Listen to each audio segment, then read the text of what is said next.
So Kanye West is back in the headlines after publishing a full-page apology in the Wall Street Journal yesterday. Now, this statement addressed a series of anti-Semitic comments that came out early last year. And in this apology, Kanye West admits that he has bipolar disorder and that it was caused by a car crash that occurred back in 2002. However, based on what's been available online, I actually think there's an alternative explanation for this.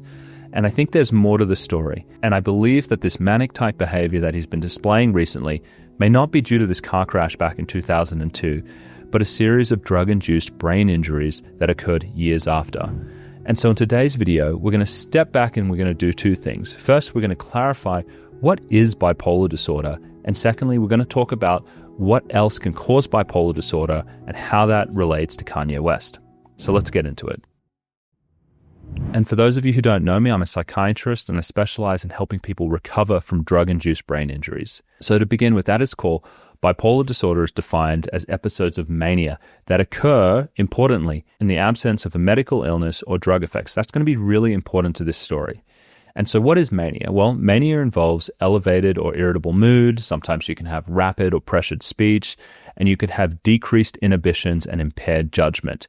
And in more severe cases, it can actually progress to things like paranoia and psychosis. Now, it's all well and good to kind of hear what that's like, but I also think it's more helpful to see what it's like. And we're going to do that by starting off with a clip from Kanye West in 2018 at TMZ. So this is when Kanye's getting a lot of flack from the black community because he came out in support of Donald Trump and was wearing a MAGA hat. Let's check it out. I knew there was going to be a reaction, but I'm just living my life day by day, doing what I feel and what the Spirit calls upon me to do.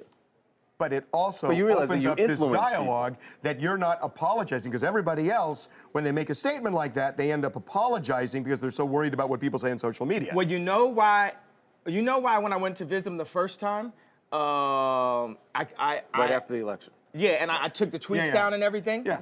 Because I was drugged the fuck out, bro. I was drugged out. I was on opioids. 2 days after I got off of opioids, and I was addicted to opioids, 2 days I got off of opioids, I'm in the hospital, right? I'm taking hey, everyone listen to this, please. 2 days before I was in the hospital, I was on opioids. I was addicted to opioids. I had plastic surgery because I was trying to look good for y'all. I got liposuction. Because I didn't want y'all to call me fat like y'all called Rob at the wedding and made him fly home before me and Kim got married. I didn't want y'all to call me fat, so I got liposuction, right? Okay, so some people will look at this and say this is an eccentric musician. To me, this is disinhibited behavior. He's in an interview, all of a sudden he's up and he's talking to a whole bunch of people who are in the TMZ workplace. He's disclosing a whole bunch of things. Yes, this could be vulnerability, but usually people don't share this type of stuff. Anyway, let's keep on going. And they gave me opioids, right?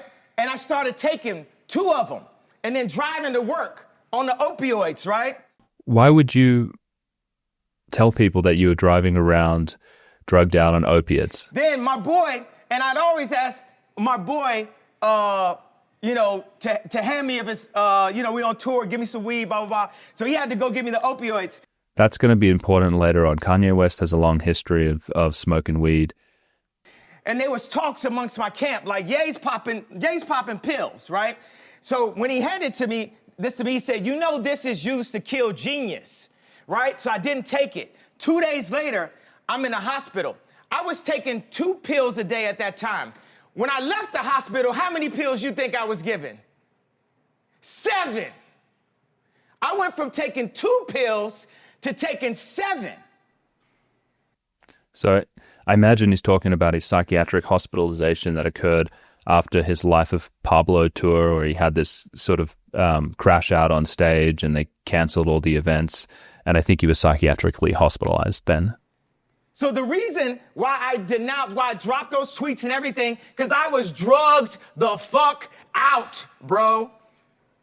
And I'm not drugged out. These pills that they want me to take 3 of a day, I take 1 a week, maybe 2 a week. Y'all had me scared of myself, of my vision. So I took some pills so I wouldn't go to hospital and prove everyone right. I think, that's enough of this clip for now. So there's a couple things that I want to point out. kind of tangential thought process, not really kind of staying on one topic, kind of going around, disinhibited, getting up, oversharing things. Again, you could say eccentric musician, but these are just like very subtle signs of not so subtle. I mean, these are signs of hypomania. We would call it full-blown mania if there was like, paranoia and delusions. You can't quite say that yet, but this is what it can look like. So now that we've seen what this can look like, let's go and talk a bit about what he said in the Wall Street Journal, because if I bring it up here, right here in the front section, it says, he starts off his apology in this way. 25 years ago, I was in a car accident that broke my jaw and caused injury to the right frontal lobe of my brain. Now, why is the right frontal lobe of the brain important? Well, that's the area that's associated with behavioral control, judgment, and social regulation. And so if you have damage to that area, you can become socially disinhibited and just start acting in strange ways. So that's why that's important. He goes, at the time, the focus was on the visible damage, the fracture, the swelling, and the immediate physical trauma, while the deeper injury, the one inside my skull, went unnoticed. He said comprehensive scans were not done, neurological exams were limited, and the possibility of a frontal lobe injury was never raised, and it wasn't properly diagnosed until 2023. That medical oversight caused serious damage to my mental health and led to my bipolar type 1 diagnosis. Now, listen, I'm an internet shrink and I don't have his medical records, but there's a couple things that stick out to me. So firstly, if you had a car accident back in 2002 that hit the right frontal lobe, why would it take so long for these manic symptoms to manifest? Based on what I've seen publicly, Kanye really only started to publicly display a lot of these things in around 2016 when he was hospitalized during the crash out at his Life of Pablo concert. And he was only diagnosed bipolar when he was, I think, 2018, the year of the TMZ interview that you just saw.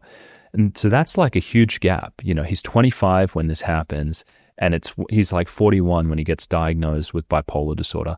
Why would it take, up to, 2018 or 2016 when he's like 39, 41 for this to really manifest? And so that doesn't really fit. And another thing that sticks out to me is that he didn't really seem to be affected that much from 2002 all the way up into the mid-2010s, based on what I could see. In fact, he was at his prime. He was more successful than ever. I think he was a billionaire, had this huge deal with Adidas. He was incredibly productive.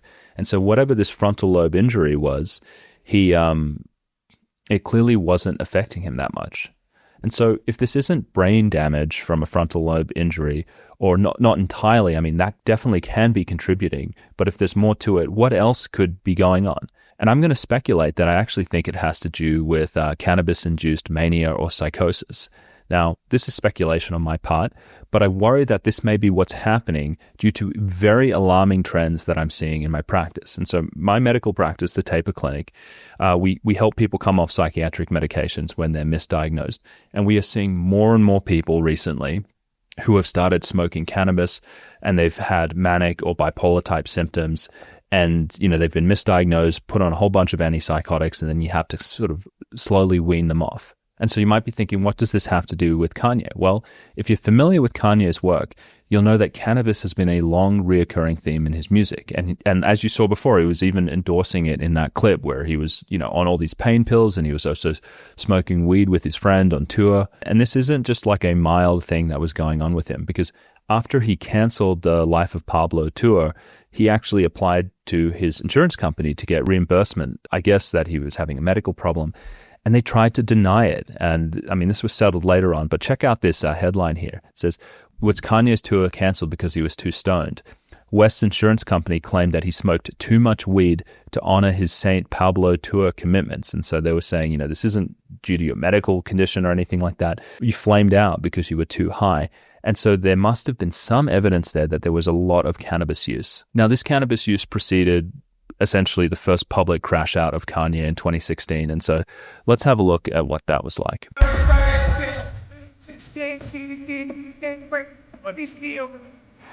Hey, stop it. Hey, run, yo, fuck you. Fuck you.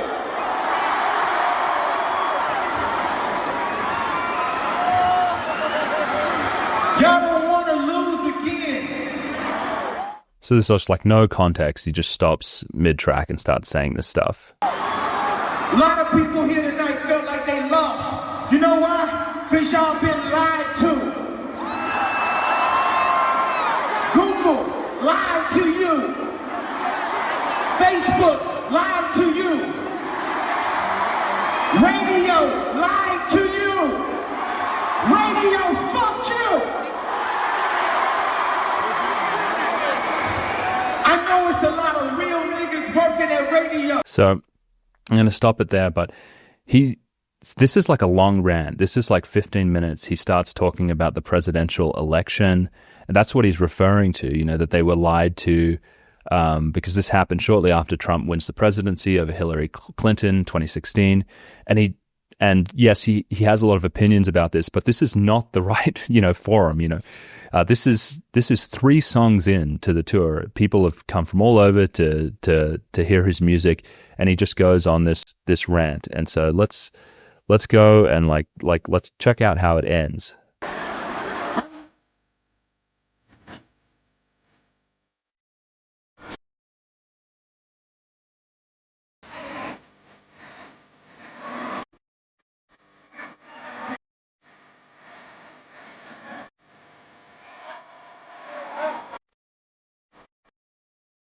And he's out. And there's booze. And so super public crash out, really not normal, not the appropriate venue for anything like that. And, 3 songs in, he takes off. Now, some of you might be raising your eyes thinking, is this doc really going to be going on and about some reefer madness stuff with cannabis? Is that really a big deal? And you wouldn't be alone because, if you even look at the Dazed subline here, it says smoking weed, on tour, imagine, ? It's almost poking fun at the insurance company saying, yeah, everyone smokes weed on tour. Kanye West is a rock star. He's going to be smoking some cannabis. What's the big deal? Why are you trying to back out of this payout? And so you wouldn't be alone in thinking that. But I'm here to tell you something else, and just bear with me for a second. And that is that the cannabis nowadays is extremely potent. It is not like the cannabis people used to smoke before, and it is causing an epidemic of drug-induced psychosis. And to make this point, I'm going to share a few statistics. I'm going to look at some graphs here. So the first graph we're going to look at is how the strength of THC has changed over time. And what you're going to see here is back really in the 60s and 70s, it's around 2%. If you go up to the early 90s, it's still at around 4%, and then it just hockey sticks up. And right here in 2015, the cannabis strength is around 14%. And if any of you have been into a dispensary recently, you'll know that it's much higher than that. Most of the cannabis that people are getting nowadays is 25 to 30%. And if you're smoking dabs or concentrates, it's like 90% plus. And so this is not the cannabis that people are used to in the past. Now, what does this have to do with Kanye and bipolar disorder? Well, what researchers have found time and time again is that if you react poorly to cannabis and if you have like a manic episode on it, there is a 47% chance that you will go on to develop schizophrenia and bipolar disorder. Now, you should be thinking to yourself, how does that make sense that you have like a bad trip and then you develop schizophrenia and bipolar? Well, it makes sense because cannabis can actually be neurotoxic. And if that bad trip isn't just a drug-induced bad trip, but it's actually neurological damage, you're going to have fallout from that afterwards. And you may actually have some paranoia and disinhibition going on later. And that's what we've been finding. So check out this one study here from Stasa from 2018. And this is where they followed every person in Denmark diagnosed with a substance-induced psychosis between 1994 and 2014. Now, I want to show you this blue line here at the top. So what you're seeing at the bottom is the years since they had the substance-induced psychosis and the percentage of them that went on to be diagnosed with schizophrenia. It goes 0, 5, 10, 15, and 20 along the bottom. This blue line is cannabis, and it goes all the way up to over 40%. And I want you to see that this is higher than every other drug class. It's higher than opiates, cocaine, hallucinogens, alcohol sedatives, and amphetamines. And so the point I want to make to you is that there is something uniquely neurotoxic about cannabis, especially high-potency cannabis, that can predispose you to psychosis. Another piece of research that's really interesting, this is a UK study, and this was this was like from 20 years ago. They had people who were smoking 15% strength THC, and they looked at the background rate of manic and psychotic conversion. And what they found was that it was 5%. So 5% of those individuals went on to have one of those disorders. Now, the background rate of schizophrenia and psychosis is around 1% in the population. And so that was a 5-fold increase. And so you can only imagine what is happening. If you get a 5-fold increase with 15%, if people are smoking like 25 to 30%, or if they're using concentrates and it's even higher than that, the rate of psychosis is going to be a lot higher. And why is this important to Kanye? Well, it's important to Kanye because if you have one of these neurotoxicities from cannabis, it can last for years afterwards, and it can destabilize you, and it can make you look like you have like a bipolar disorder or even a psychosis. And I've heard from numerous people, some of my own patients, that when they've had a cannabis-induced psychosis, it took them 1 year, 2 years before they fully recovered from that. And so I worry that this has been missed in Kanye's story, because if you just look at how he's doing from like the mid-2010s onwards, he's not looking so hot. And I mean, you can compare his interviews from back in 2007, 2010. He's with it, he stays on task, and then things just kind of change. He's a little bit more tangential. He has a harder time staying on task. And so that's what I want to show you now. Let's check out a couple minutes from this Joe Rogan interview. Like we talked before, and you were saying that they had you on medication, but the medication fucked with your creativity. It fucked with all kinds of things. Or it blocked my ability to channel what God wanted me to do. But we're all on medication right now. Did you use toothpaste with fluoride today? It blocks your pineal gland. And they put children on it, and we put our kids on it. It's inside the deodorants that we use. It's all these things to create like a disconnect to God, to serve that. It's like, are you serving man? Are you serving the one and only master? So I know we're just jumping into this, but I just want you to pay attention that he has a hard time staying on task and answering some of the questions here. The one and only master. But what did they tell you? Yeah. When they said that they were going to put you on medication, what did they put you on, and what did they tell you? One of my favorite things that they did is they put me on this medication that made me gain a lot of weight. And I said, I'm not going to take this. Now, this is really common with mood stabilizing and antipsychotic medications. You can have a lot of weight gain. So that's totally true. They said, okay, we got a medication you could take where you won't gain weight. And this shows you they were trying to kill a superhero. Slowly trying to kill genius, trying to make me not feel like I could run for president, make me not feel like I can go be born in Atlanta, grow up on the south side of Chicago, go into music, go and win all these Grammys, change the sound of music and the look of stage performances, all that, and then still end up in $53 million of debt. What music industry has people going to? So he's jumping around the place here, but there's a couple things. He's touching on the fact that the medications can zap your creativity, and so that's one thought that he has, which is totally true because they can be really sedating.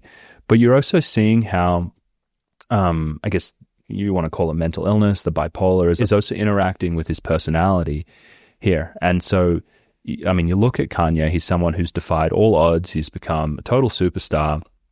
And he has a real problem with people who say, hey, you can't do that. And for good reason, because he's kind of pushed through all of those barriers.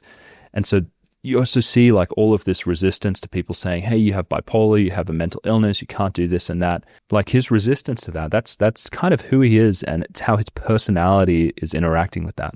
Let's keep on going. As people go into the exact debt of the house that they think they're going to buy after the tour is over. And that's like a non sequitur. I don't know how he starts talking about like being in debt, but he's really jumping around the place.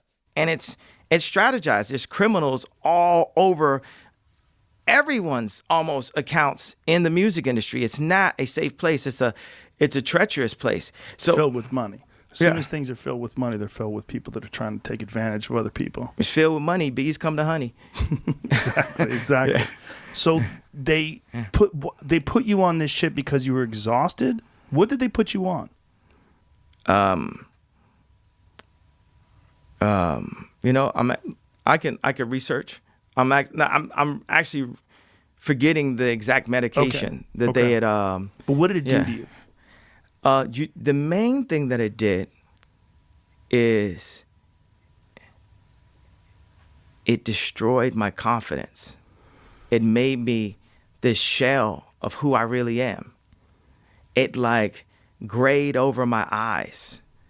It made the Mustang not buck anymore.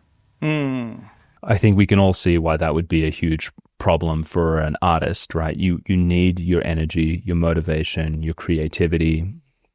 And there is one thing about Kanye. He is supremely confident, and he has always been like that. And so it's allowed him to push through barriers. And so if you have a drug that's zapping that life force for you, you're going to do everything to push against the diagnosis of bipolar and taking those medications. They sedated you. Yes. Yeah. And what was the thought process behind it? When you talked to a doctor about this, what did they tell you was wrong with you? They told me I was bipolar. And I remember going on TMZ and saying, slavery is a choice. And they medicated me for saying that, for having that opinion and saying it out loud. But as I put those contracts up, I'm saying, this is a choice.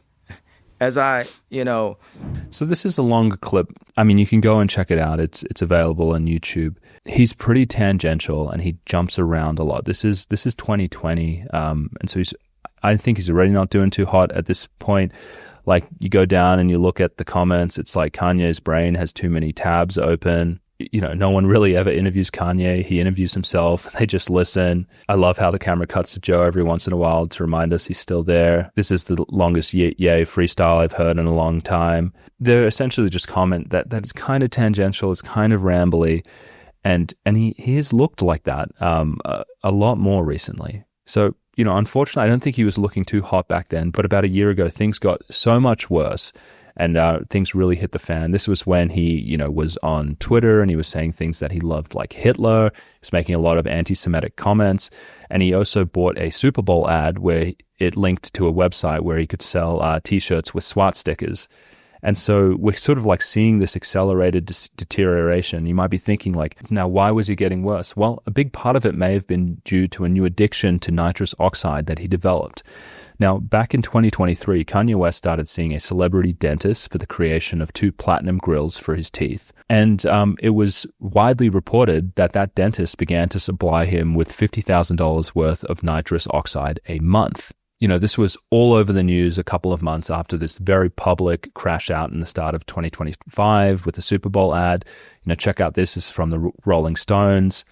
Kanye West to sue dentists for fostering nitrous gas dependency. That the doctor willfully ignored red flags and charged him $50,000 a month for nitrous oxide. Okay, so that's bad. And for those of you who aren't aware of like what huffing nitrous gas does, well, it's a drug and it leads to euphoria. And this is actually a growing issue. More and more kids are doing this. You can get like the whipped cream canisters from Whipped Cream, and because you can access them legally, you can do it. But Kanye was going way above that. I mean, he was getting bottles of nitrous oxides, huge ones, from a dentist. This is laughing gas. This is an anesthetic agent. Now, what a lot of people aren't aware of is that nitrous oxide use is incredibly neurotoxic. And if you use it for long periods of time, it can cause brain damage that can be irreversible. And this brain damage is caused by deactivation of B12. There's something about the nitrous that does that. And B12 is incredibly important for myelinating neurons. Now, what the heck does that mean? So every neuron connects to another neuron in the brain by these axons. And these axons are surrounded by something called myelin, which is this fatty sheath, which allows for essentially faster transmission of the signal. And so if you don't have enough B12 and you can't create myelin sheaths, your brain slows down and you start to have all of these different problems.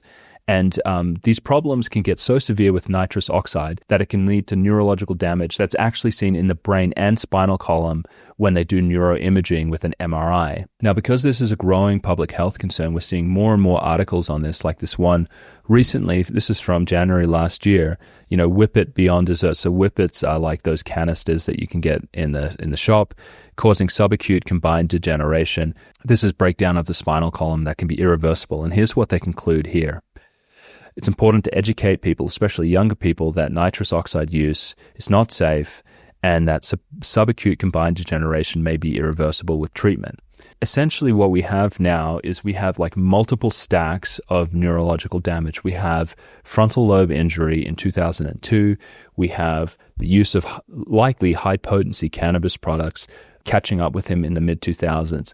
And then starting in 23 and going all through 2024 and into 2025, we have heavy abuse of nitrous oxide. And that leads us up to the most recent scandal where he was selling that swastika t-shirt online. And so let's check out how Kanye West was looking right before that crash out at the start of last year in this interview. How do you know when you're entering an episode or when you're in one? I watch for it beforehand, but other times it was just like, if you get to the point where it goes, you're gonna stay in that position. So what he's talking about is many people with bipolar disorder, they can tell when they're starting to get manic, and once the horse is out of the barn, it's off to the races. You can't really bring it back in. Yeah. For a while, it might go for 3 days, 4 days, a week. Some people, if they get into it, you got to put them in like a place that's not in public. It depends on the level of what it is. But another thing is, and so that's true, for many people who have manic episodes, you need to sequester them from society because they can be harmful to themselves or others. Sometimes they can get very depressed and they become suicidal. Sometimes they become irritable and even aggressive. But also, you can completely destroy your reputation, which is absolutely what happened to Kanye during this last manic episode. He was on Twitter saying all of these things and people couldn't control him, and it's just devastated his public image. They call it specifically, bipolar. They put that on me. I said it, I put it on an album. People call you nigga, you start calling yourself nigga. Yeah. Call a girl a bitch, she started calling herself a bitch. I went to this doctor, one that worked with Justin Bieber, one that worked with... This is talking probably about Daniel Amen, who's well known for using brain scans to diagnose mental health conditions. I'm not even going to name other names and stuff. Yeah. My wife took me to do that because she said, something about your personality doesn't feel like it's bipolar. I've seen bipolar before. Yeah. She's educated, so I've seen bipolar before. And come to find out, it's really a case of autism that I have. And autism takes you to a Rain Man thing where you're like, oh man, I'm going to wear this Trump hat because I just like Trump in general. Yeah. And then when people tell you to not do it. So a couple things here. I know he sort of says it like that it was his wife, I think Bianca, who says that he might have had autism. I think he might have misspoke because when you look at his apology, which he published just yesterday, he says, it's not just me who ruins their entire life once a year despite taking meds every day and being told by the so-called best doctors in the world that I'm not bipolar but merely experiencing symptoms of autism. And so I think his wife told him he had autism. I think it may have been Dr. Daniel Amen who he was referring to. But the other thing is, again, you can kind of see this defense against like having these symptoms of mania where he's like, no, I'm a genius. I'm like Rain Man. The fact that I don't care about these normal social niceties and I think everyone is so sensitive, like I'm autistic. And so he's kind of going over there again, kind of pushing against the fact that he's actually having mania. You to not do it, you just get on that one point. And that's my problem when fans tell me to do my album a certain way. Yeah. I'll do it the opposite way just because la I got my money, right? Yeah. You can't tell me. So, but the hard thing I say, like, again, it's not all mental illness. Like, clearly it's like his personality, right? You don't tell him, no, I don't want you to put any limits on me. Like we're seeing how that interacts as well. Hard thing I say, like, shout out to Don C. He's been in situations where it was so hard on him because he loves me. Yeah. And like, it's so difficult for them because this is like a grown man. And you can't tell him. You can't take control of his bank account. You can't control what I'm saying on Twitter. But a lot of what was sending me into the episodes, and it's hard. My dad, a bunch of people said, you know, you can't leave Adidas. Why would you leave all that money? The constant feeling of not being in control. Right. So I want to stop there for a second. Let's all imagine how hard it would be to control Kanye West if he was heading into a manic episode. You have this guy who's supremely confident. He's very, he's hard-headed. He's very resistant to people labeling him. He has these grandiose ideas, but he's been successful in a very grandiose way. And he's so headstrong, and you're trying to say, hey, I think you're not doing too well right now. Can I take your credit cards so you don't go and impulsively buy a Super Bowl ad and try and sell swastika t-shirts? Can I take your phone so you don't start tweeting things on Twitter? Hey, can we put you somewhere else where we can kind of protect you and monitor you so you don't go out and damage your reputation? It would be really hard to do this. When someone is begging, no, don't do this, and I don't want to take these meds, it's way easier to kind of sit back and just be like, okay, I'm going to let it go. But you're seeing that it kind of, this has really hurt him. To get out of your episode, a lot of people like medication. Do you take medication? Does it work for you? What gets you out of I haven't taken the medication since I found out that it wasn't bipolar. That wasn't the right diagnosis. That I found out it was like autism. So how does do you feel it working, or do you just take it just to make your wife happy because she says you should take it? Like, do you believe in the medication? It's finding stuff that doesn't block the creativity. Obviously, that's what I bring to the world. It's worth a ramp up. Yeah. As long as y'all get the creativity, like, it's like this thing I always play on from Don to where I say, well, yeah. So let's wrap it there. So I think he got the autism diagnosis in 2023, and so he's off medications, unfortunately abusing nitrous oxide throughout this time. He's saying something that a lot of people with bipolar disorder say. It's like they like the ramp ups. They like heading into those manic episodes. It feels good. You feel connected. You feel powerful, and you don't want to take drugs that numb that. Unfortunately, this is right before he totally goes into this horrible episode, which he's now apologizing for. All right, so now that we've seen all of this, let's bring it all together. So I'm not Kanye's doctor, and all of this is based on publicly available information, but I'm just not sure that he just developed bipolar disorder overnight at age 41. Usually this happens, late teens, 20s, early 30s, and so that's a really late onset. If it was due to that car crash, then like he probably would have been having symptoms like way sooner. But all this other information that's available out there about the cannabis and the nitrous oxide, it really suggests that how he is doing right now is not from just one thing. It's probably a multitude of factors of, the car crash, the cannabis, and the nitrous oxide use. While this may be scary to hear about, I do have some really good news for Kanye fans out there, because when I go back over and I check out the Wall Street Journal apology, here's what it says at the bottom. He says, as I find my new baseline and new center through an effective regimen of medication, therapy, exercise, and clean living, I have newfound much needed clarity, and I'm pouring my energy into positive, meaningful art, music, clothing design, and other new ideas to help the world. I'm not asking for any sympathy or a free pass, though I aspire to earn your forgiveness. I write today to simply ask you for your patience and understanding as I find my way home.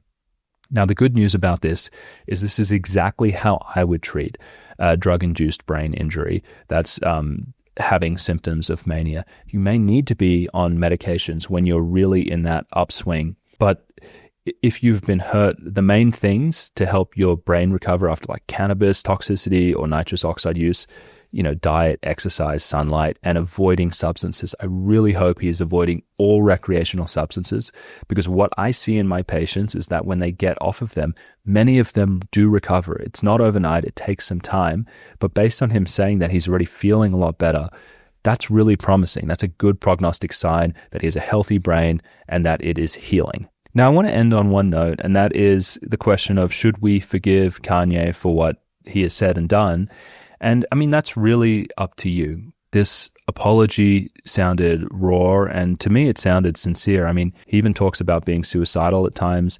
And if any of you followed some of the things that he admitted when he was in his manic episode, I mean, he admitted that he had like a sexual relationship with a cousin of his as well when he was young. I mean, these are things that are really disinhibited, and you really wouldn't share them with people.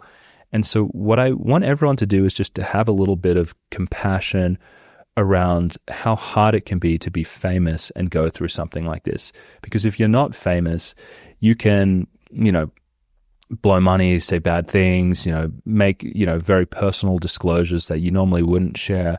And that sort of stays private. I mean, with Kanye, the whole world knows about this right now, and that can be incredibly painful and difficult. I would also ask that we have some compassion for his friends and family, because I cannot imagine how hard it has been for them to try and stay by him and control him through all of this. I mean, you've seen his personality. And so even if you don't want to forgive him right now, I think we should all pray for him and his family and hope that they get rest and that he recovers as well. So that's it for me today. If you enjoy these deep dives on celebrities, you're not going to want to miss this next video where we talk about the brain injury that occurred to Dr. Jordan Peterson due to a drug called Klonopin.